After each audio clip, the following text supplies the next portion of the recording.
Hi, good afternoon, everybody. My name's Johns Hopkins, and with Baltimore Heritage, and we are here on the second day of our 5-minute histories. We're honoring Governor Hogan's request to stay at home. So I'm filming this again with my chief production crew, my son Johns, who's 15, and we are here in our living room in Bolton Hill. Even though we can't go outside and explore in person, we are going to try to take a little trip today. I thought would go to West Baltimore, and in particular Sellers Mansion in Lafayette Square. And we'll talk about Matthew Bacon Sellers and his house and his son in a moment. But first, let's talk a little bit about where we are. Lafayette Square is in West Baltimore. It's just north of the road to nowhere, the highway to nowhere. But if you know where MICA is, the Maryland Institute College of Art, if you head west on Lafayette and you get into Bolton Hill, excuse me, then you hit Utah Place, you keep going west and you're in Upton, and you hit Pennsylvania Avenue. Then once you cross over Pennsylvania Avenue, you're in the Lafayette Square neighborhood, part of Harlem Park, the Harlem Park community. And Lafayette Square is a public square. It's about 1 square block of green space with winding trails and a fountain and a comfort station that has restrooms that we are in the process of helping fix up. But before it was all that, it was a Civil War Union encampment. And in fact, it housed about 1,000 soldiers, and it was a Union Army hospital. There were Union encampments all over Baltimore during the Civil War. There was one in Patterson Park. There was one out near Carroll Park along Washington Boulevard, the main road from Baltimore to Washington. And probably the one that most people know is the one on Federal Hill, where General Butler, nicknamed the Beast, had trained cannons from Federal Hill onto important civic institutions like City Hall and the homes of prominent Baltimoreans, because President Abraham Lincoln was surely not going to let Baltimore, Maryland's biggest city, revolt and go with the South. But the encampment we're talking about here is in Lafayette Square. Back about 8 or 9 years ago, we did an archaeology dig with an archaeologist named David Gadsby, who volunteered. He's with the National Park Service. And I learned, that was the first archaeology dig that I'd ever been a part of, and I learned an important lesson. When you're doing an archaeology dig of a army camp, you try to find where the laundry was, because it's at the laundry where everybody loses their buttons and their belt buckles come undone and all of the metal stuff they've got in their pockets falls out. And if you can dig where that laundry facility was, you can find a lot of stuff. And in fact, we did find a lot of stuff. We were out there with a bunch of school kids digging and sifting, and found all sorts of neat things, and really confirmed what we knew from our research, that this was a Union Army hospital. After the Civil War, the square went right from a Union Army hospital into a public square.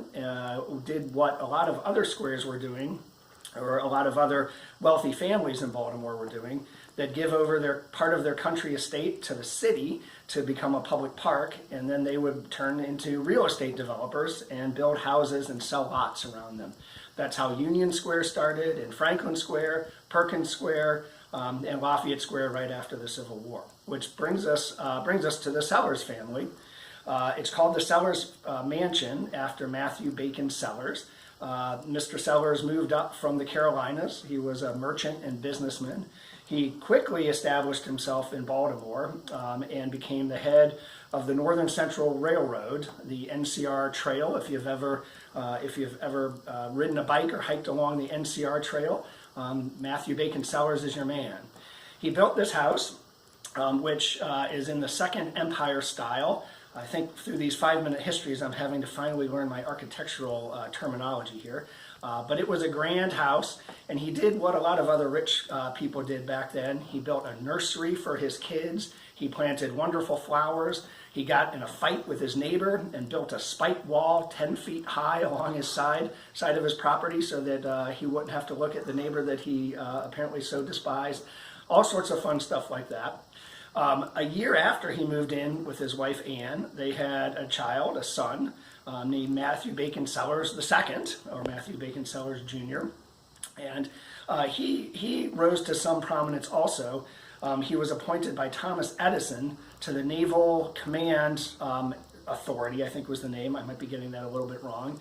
But this was a unit in the late 1800s, early 1900s that was meant to spark innovation in the Navy and in the armed services to develop novel approaches to warfare. Sellers also was part of a commission through Woodrow Wilson that was the precursor to NASA. And so he was really one of the movers and shakers and reasons that we now have a NASA and space exploration agency today. Excuse me. The Sellers family lived there from 1868 when it was built until the 1950s when the last Seller family member moved out. And the building became a community center housing all sorts of different community groups. One of them was an organization called Project CHAMP, C-H-A-M-P. And Project CHAMP, I believe, operated in the 70s and 80s out of the city's Department of Parks and Recreation. And its mission was to try to bring kind of well-known athletes out into the neighborhoods. It had kind of a mobile play station, if you will, and it would go to different neighborhoods and local parks. And these prominent athletes, including, I believe, several Olympians, would come out with trampolines and balls and bats and all sorts of stuff and try to get kids outside and active and healthy.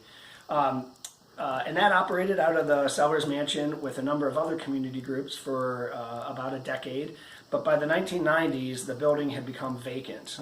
It was owned by the St. James Church, and the uses had fallen away and the building was vacant. We've been active in trying to, we as Baltimore Heritage have been active in trying to save the building from falling down and find a new use for it. Even before I got to Baltimore Heritage. I got to Baltimore Heritage in 2003, and I know there were people like Linda Lapidus and David Gleason, and probably most of all, Arlene Fisher, who is a Baltimore Heritage board member and lives in Lafayette Square, who for decades have been trying to save that building. I think there's a bright, the skies are bright for the building. There is a local developer who has acquired it in partnership with the church and its affiliated groups. And even though it looks in really, really terrible shape, and it is in really, really terrible shape, there has been an engineering report on it, and the walls are up to 2 feet thick, and they're so massive that structurally the building is actually pretty sound. And it now has a temporary roof on it, and we are hopeful that maybe after the coronavirus craziness subsides and things get back to normal, we'll see some construction going on and another bright spot in Lafayette Square. I think that's it for now. Thanks again for joining us, and we will see you tomorrow for another 5-Minute History. Take care.